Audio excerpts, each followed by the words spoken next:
No food, no water, no fuel, and nowhere to go. As Israel's bombing of Gaza intensifies, Palestinians are facing an unprecedented humanitarian catastrophe. What will it take for life-saving aid to reach the besieged enclave?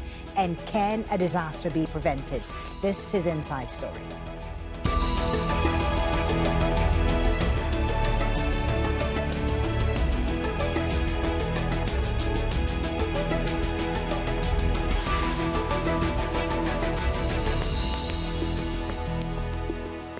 Hello and welcome to the program. I'm Folly Thibault. Gaza is facing a humanitarian crisis of catastrophic proportions. Israel's total siege of the enclave has cut off supplies of food, water and fuel for more than a week. Borders are closed, so aid isn't getting in and people aren't getting out. All this as Israel's bombing campaign kills and injures thousands of Palestinians, many of them children. We'll go to our panel in just a moment, but first, Nick Maynard has this report. Palestinians in Gaza are desperate for the most basic necessities of life. Israel has cut off supplies of food, water, fuel and electricity to the already besieged enclave. Its relentless bombing campaign has forced hundreds of thousands from their homes and put further strain on already limited resources. I have 7 homeless families in my house. I've been here since 7 a.m. Is this enough for 7 families with their children? My house has had no water for 5 days. Yesterday, all we got was salt water. Israel has told 1.1 million people in the north of Gaza to leave ahead of intense military action. Families are gathering everything they can carry and heading south. But all that awaits them is a closed border. Israeli bombing has forced the closure of the Rafah crossing with Egypt, and there are concerns about a potential influx of refugees. Aid trucks are lined up on the Egyptian side of the border, unable to enter. The United Nations is trying to convince all parties to allow the aid through. We need to get aid to those people for 2 reasons. Number one, to make their movement safe to where they want to go voluntarily, and 2, to sustain them while they're there, because they won't get out of Gaza and they need to be helped in Gaza. So aid access is our overwhelming priority. And we are in deep discussions hourly with the Israelis, with the Egyptians, with the Gazans about how to do that. The humanitarian crisis is growing worse by the day. In addition to the rising number of Palestinians killed, the Israeli bombardment has injured thousands. We have no resources, no equipment to help those trapped under the rubble, no medical facilities to treat the injured. We are digging with our bare hands. This is a disaster. As food and water run short, more and more people will fall ill. And when the last of the fuel runs out, hospitals will struggle to keep them alive. Fintan Monaghan for Inside Story.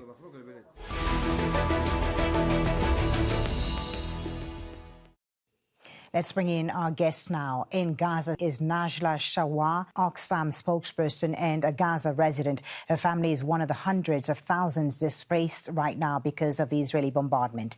In Oxford in the UK is Dr. Nick Maynard, a consultant surgeon who visits Gaza regularly to train medical students and doctors. And he's also a member of the UK-based charity Medical Aid for Palestine. And in Cairo, Egypt is Sara Kira, founder and director of the European North African Centre for Research. A warm welcome to you all. Thank you for joining us on Inside Story. Najla Shawa in Gaza, please let me start with you. It's been more than 10 days now since the Israeli bombardment of Gaza began, and it's feared that the humanitarian situation could get much worse. Can you just tell us first about what the current situation is inside Gaza and how much longer can people hold on for without any aid coming into the besieged territory? The situation is very devastating as it is.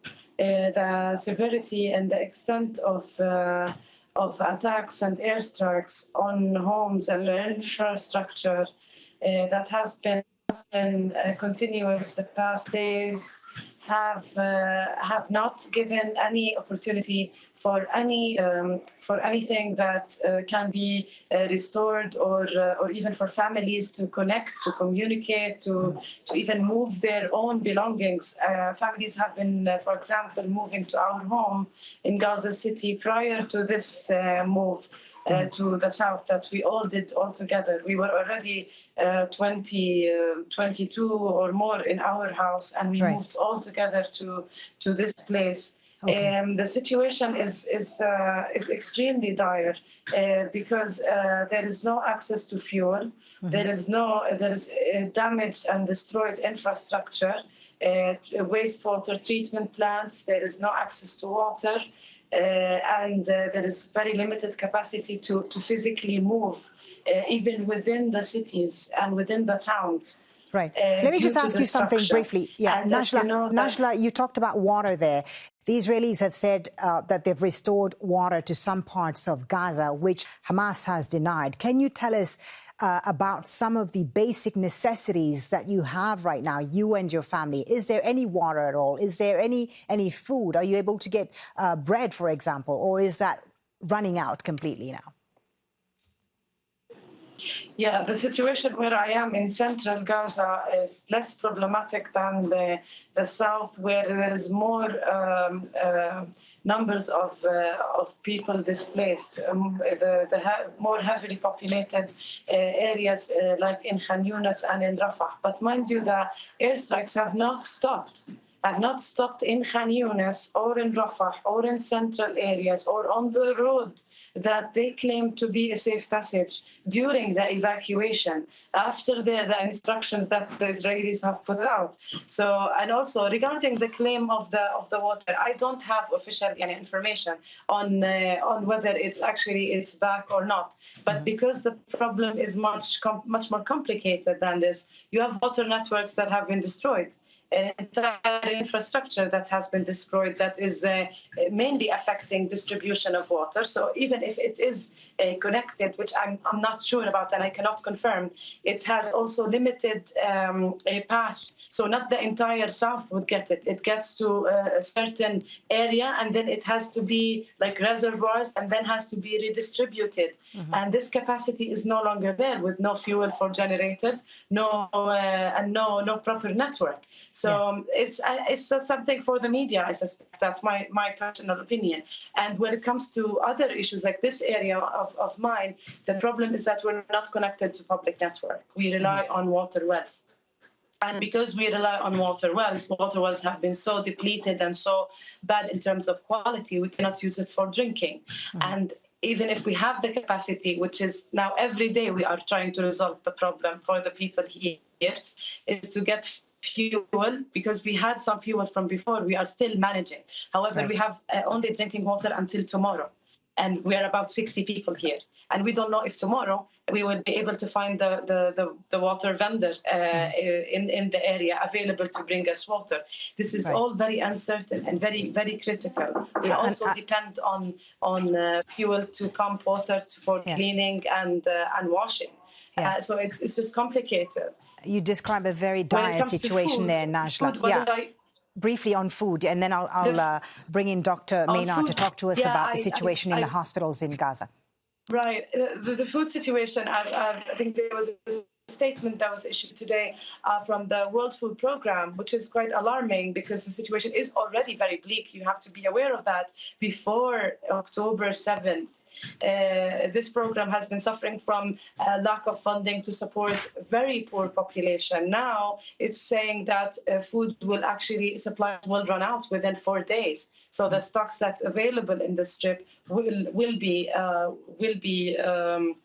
depleted, will no longer be available in the coming 4 days. And this is very, very critical. And the problem, there is no window, no hope for any humanitarian corridor, for any ceasefire or anything like that. And without such, it's impossible but to see suffering more and more evident. What else is the world waiting for more crisis? It's not even reaching the news because of also no communication. We will discuss the question of humanitarian corridors in just a moment, Najla, but I want to bring in Dr. Maynard in Oxford. Dr. Maynard, as Najla said there, the situation was bleak even before this latest conflict began.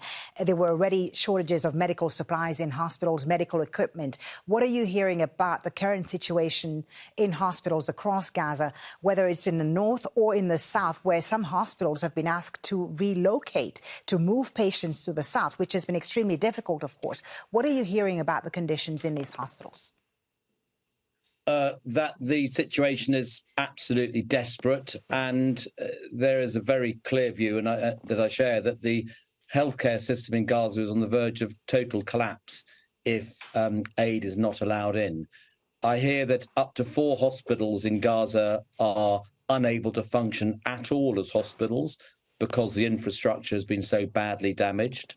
I've had most reports from Shifa Hospital, which is where the hospital I've spent most of my time in over the years, and they are essentially hanging on, but with extremely limited resources. They're very worried about the amount of water they have, and they're rationing that now.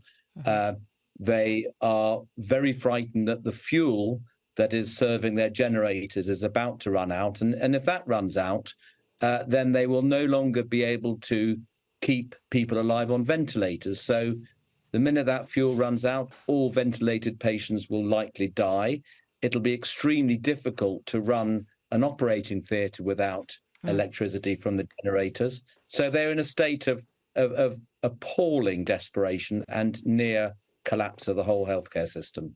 And Dr. Maynard, when you're talking about access to clean water, the lack of access to clean water, you're talking about also here the possibility of an even wider and an even larger health crisis, aren't you? Most certainly. I mean, the washing facilities are very, very few and far between. Dirty water is a big concern, and the situations are absolutely ripe for outbreaks of communicable infectious diseases. And that's a very, very real risk of sweeping through the Gazan population. Sara, let me bring you into the conversation. Sara, immediate unconditional access to life-saving aid in Gaza is what the United Nations is calling for today. And a number of agencies, including WHO, UNICEF, WFP and UNRWA, say they're all ready to bring aid in to Gaza through the Rafah crossing with Egypt, but also through the Israel border with Gaza. Why is that not happening? Why is aid not going into Gaza? Is it being politicized? Well, thank you for having me first. And it's very important to explain the history behind that. Everything that the doctor in the UK mentioned and Najla in Gaza mentioned, this has been the situation for Gaza for the past 18 years. It's very important to point out that this is not the state that Gaza has been living under for just the past week or the past 10 days. It is the situation that the Gaza people, the Gaza population, the place, the Gaza Strip, that is the most populated place in the world, okay? This is the dire situation that everyone has been facing in Gaza for the past 18 years, because Gaza has been under siege and blockade for the past 18 years. And it's very important to point out that Israel has the control over six crossing gates or crossing borders, gates like the Rafah one, but the Rafah one is shared between the Egyptian Authority and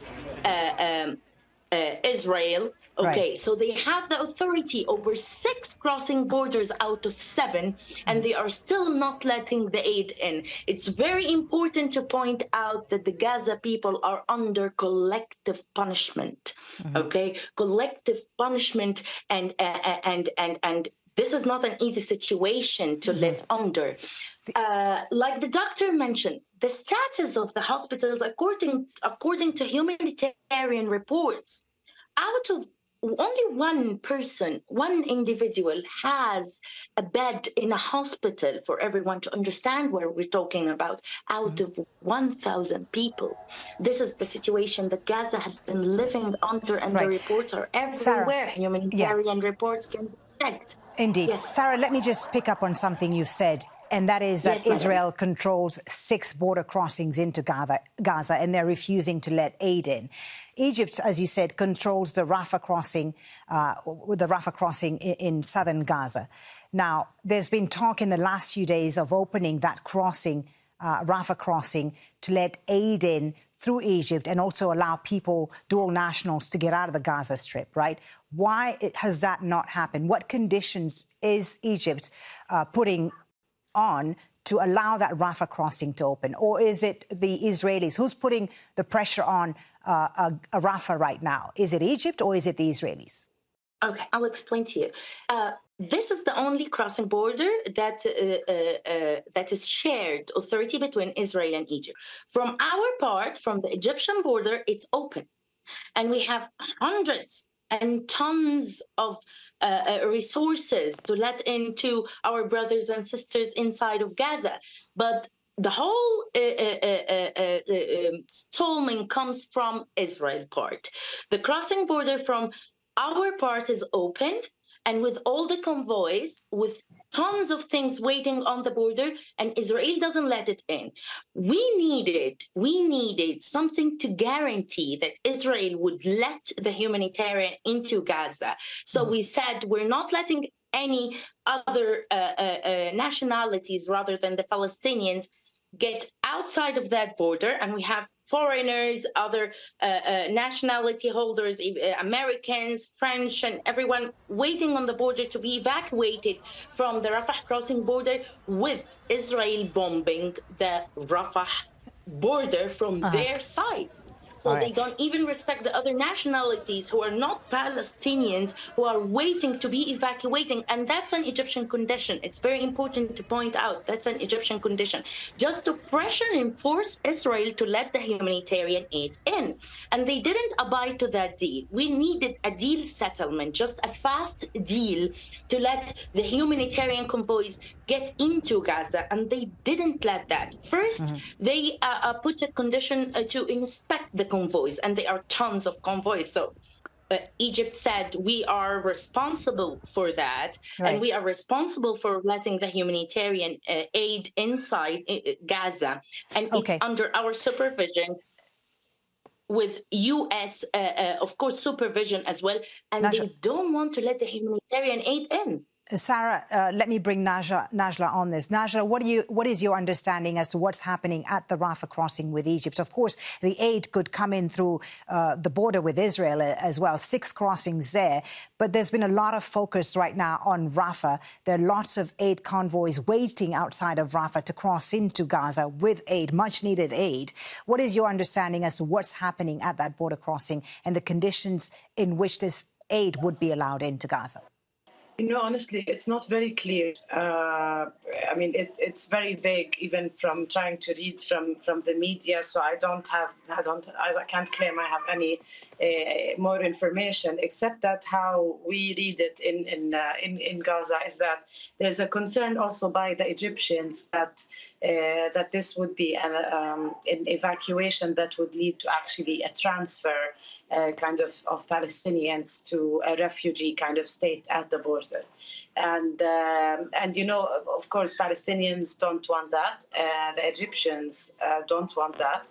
And if Israel is pushing toward that, or whatever, some other world leaders are involved in such discussions or such plan, this is how it's kind of brought up in the back of our minds as Palestinians living here. Is the minute I left my home from Gaza City to central Gaza, I had this fear immediately. Is this another 1948? Are we going to come back? So that's one thing. But on the other side of it's not clear if there is any sincere, how can I say? I mean, Israel would not really care much. I mean, it's for them. It's their operation and their you know, their business that matters. It doesn't matter. It's just the amount of pressure that they are put under to allow aid in, and it seems it's not enough. So this will will have to be seen in the coming days. Yeah. If the US will have more of that pressure, is it only to evacuate their citizens or other nationalities? It's really a chaos. A friend went to the border yesterday because the minute they were saying that they have a window that they can go all and actually cross, nobody crossed, nothing. There was another attack on the border. It's a total mess. Yeah. And a friend on the other side tells me, I mean, the cars, the aid trucks are standing there. Yeah, as people congregate towards the southern border with Gaza, there are, of course, some cascading effects that are being created there. Najla, I wanted to ask you one more question about the aid before I bring back Dr. Maynard to talk about what the most immediate needs are right now. Najla, I just wanted to ask you about something Israel has said, and more specifically, the former Prime Minister Yair Lapid, who said that Hamas is trying to prevent aid from coming into Gaza, accusing Hamas of taking some of the aid, some of the goods that were left in the shelters that the UN had to evacuate from. Did you see any evidence of this, Najla? Any evidence that Hamas is preventing aid from coming in, as the Israelis say? I haven't seen anything, and for sure I cannot comment on anything like that. But I mean, personally, I haven't heard, and that's the first time I hear about such a thing. I think it doesn't make any sense, honestly, because anyway, everyone knows that the amount of aid that has been, for example, stockpiled at some UN agencies' stocks is hardly enough for a short duration. So I really don't think, I wouldn't imagine from where would this be coming from under all this heavy bombardment, and as we see how there is nothing that moves into Gaza. I would doubt it very much, but again, I don't have the full information. Let me bring in Dr. Maynard now. Dr. Maynard, there are children still being born in Gaza today. There's no water still, little food, and the situation is becoming worse. What are the most urgent needs right now? What would you see those aid? Would you like to see those aid convoys carrying into Gaza once they're allowed in? Yes, I mean, I think that I think it's rather fanciful to think that opening up one border at Rafah is going to get enough aid in to service the whole of Gaza. Most of the roads from the hospitals have been destroyed. Certainly at Shifa, all the access roads have been bombed and are impassable. So the notion that large numbers of patients and civilians can be evacuated through one opening down at Rafah, I think is frankly fanciful. So I think there needs to be a lift of the siege completely, and the many more border crossings that can be opened from Israel need to be opened to allow aid to come in that way. Speaking from the UK perspective, I know Medical Aid for Palestine has got many healthcare workers who are poised to come and go in and help, and I'm sure other countries will be the same. So the minute aid is allowed in, and it needs to be allowed in from all the borders, that really needs to happen in the next day or two. And even if the aid is allowed in, Dr. Maynard, it's not going to be a light switch, is it? I mean, even if aid gets in, it doesn't mean that a humanitarian crisis is averted. Most certainly not, because I think it's gone too far down that road now to avert it. And the grave risk of widespread infectious diseases will remain. There are many people who are injured and may not be saved anyway. So it won't be an immediate turnaround. But I think once there is no fuel for the generators, once there is no water, once there are no blood products which are running out, then there will be a total collapse of the healthcare system. Sara, what about creating safe corridors? What's the potential for that to happen in the near future? Okay, I would like just to comment that today a UN Security Council resolution has been blocked as an initiative to result in a resolution, of course, to stop the fire in Gaza, and that has been blocked. The UNRWA and the WHO and the UNICEF are doing a great job, but it's very contradicting how the politics behind this conflict is blocking those UN agencies from carrying out their own missions. It's very important to point out that Israel has to respect human rights and let the humanitarian corridors work out for all Palestinians, and stopping fire is a must first. And hopefully in the future, no UN Security Council resolutions in that matter would be blocked. Yeah, the politics are really important in all this. The US, we know, has appointed what they're saying is a special envoy for Middle Eastern humanitarian issues. President Biden is heading to the region in the next few days. Do you think Biden, Sara, can push things over the line when he visits Wednesday on the humanitarian question?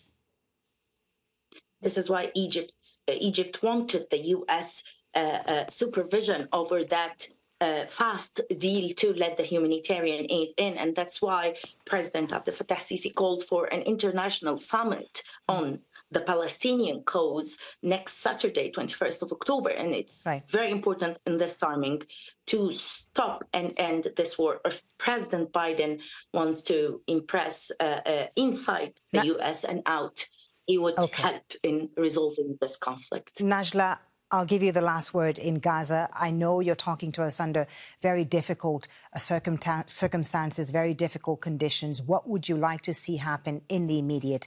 What is your message to the international community today? My message to the international community is actually a question. Until when? I mean, what should happen to stop this, to make this madness stop? Because once we are focusing on the humanitarian crisis, we're also forgetting that Israel is killing every day tens of Palestinians and also destroying more and more of the infrastructure and of our neighborhoods in Gaza. And it's simply nobody's able to stop that. And I think the world should stop this double standard. And remember that we are equally human, Palestinians and the rest of the world. The other thing is that there must be an immediate humanitarian ceasefire, at least, to try and minimize the hardship in the shelters where there are thousands of people suffering every minute. And I'm only experiencing a sample of that, and it's very, very difficult. Najla, thank you so much. Najla, thank you for talking to us. Najla Shawa, Dr. Nick Maynard and Sara Kira, thank you to all three of you for joining us on Inside Story today. And thank you, too, for watching. You can always watch this program again anytime by visiting our website at aljazeera.com. For further discussion, go to our Facebook page. That's facebook.com/AJ Inside Story.